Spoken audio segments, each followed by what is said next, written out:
പത്തനാപുരത്തിന്റെ ഏത് മുക്കിലും മൂലയിലും ഗണേഷ് കുമാറിന്റെ അന്ത്യശ്വാസം വരെ ഉണ്ടാകും. എനിക്ക് ഒരുത്തനെയും പേടിക്കേണ്ട, തനിച്ചു ചുണയുള്ളവന്മാർ. ഉദ്യോഗസ്ഥന്മാരെ ശ്രദ്ധിച്ചോളുക.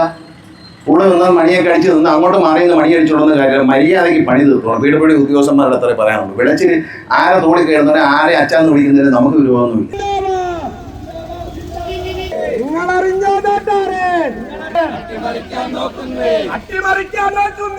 പത്തനാപുരം പഞ്ചായത്തിൽ 4 റോഡുകൾക്ക് MLA ഫണ്ട് കൊടുത്തു. 2 റോഡിന്റെ പണി തീർന്നു, 2 റോഡിന്റെ പണി നടക്കുന്നുണ്ട്. നല്ല കോൺട്രാക്ടർ എടുത്ത് വർക്ക് നടക്കുന്നു.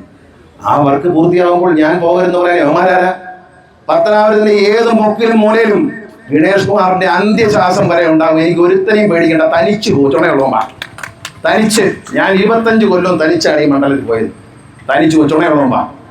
ഞാൻ MLA എന്ന നിലയിൽ ജനങ്ങൾക്ക് വേണ്ടി കൊണ്ടുവന്നുള്ള വികസനം ഉണ്ടെങ്കിൽ അത് ജനങ്ങളോട് പറയാനും അത് നടപ്പിലാക്കി കിട്ടാനും വേണ്ടി ഞങ്ങൾ ഏത് അറ്റം വരെയും പോരാടും. ഞങ്ങളിപ്പോൾ ഈ ധർണ നടത്തുന്നതിനാണ് ഞങ്ങൾ കൊണ്ടുവന്ന വികസന പ്രവർത്തനങ്ങൾ, ഇടതുപക്ഷ ജനാധിപത്യത്തിന് വേണ്ടി കൊണ്ടുവന്ന വികസന പ്രവർത്തനങ്ങൾ.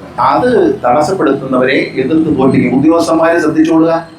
കൂടെ നിന്നാൽ മണിയൊക്കെ അടിച്ച് നിന്ന് അങ്ങോട്ട് മാറിയെന്ന് മണി അടിച്ചോളുന്ന കാര്യം മര്യാദയ്ക്ക് പണി തീർത്തോണം. വീടുപടി ഉദ്യോഗസ്ഥന്മാരുടെ അത്ര പറയാനുള്ളൂ. വിളച്ചിൽ ആരെ തോളി കയറുന്നവരെ ആരെ അച്ചാന്ന് വിളിക്കുന്നതിന് നമുക്ക് വിരോധമൊന്നുമില്ല. മറിയും തിരിഞ്ഞൊക്കെ വിളിച്ചു. അപ്പം കാണുന്നവനെ അച്ചാന്ന് വിളിക്കുന്നവന്മാരുണ്ട്, ചില സർക്കാർ ഉദ്യോഗസ്ഥന്മാർ. അപ്പം കാണുന്നവനെ അച്ചാന്ന് വിളിക്കുന്നവനോട് നമ്മളൊന്നും പറയാനില്ല. മര്യാദയ്ക്ക് പണികൾ തീർത്തോണം. കോൺട്രാക്ടർമാരെ വിളിച്ച് ഇനി ഇത്തരം വൃത്തികേടുകൾ പറഞ്ഞാൽ അത് റെക്കോർഡ് ചെയ്ത് ഞങ്ങൾ മാധ്യമങ്ങൾക്ക് നൽകും. വേണ്ടി വന്നാൽ കോടതിയെ സമീപിക്കാനും ഞങ്ങൾ മടിക്കില്ല.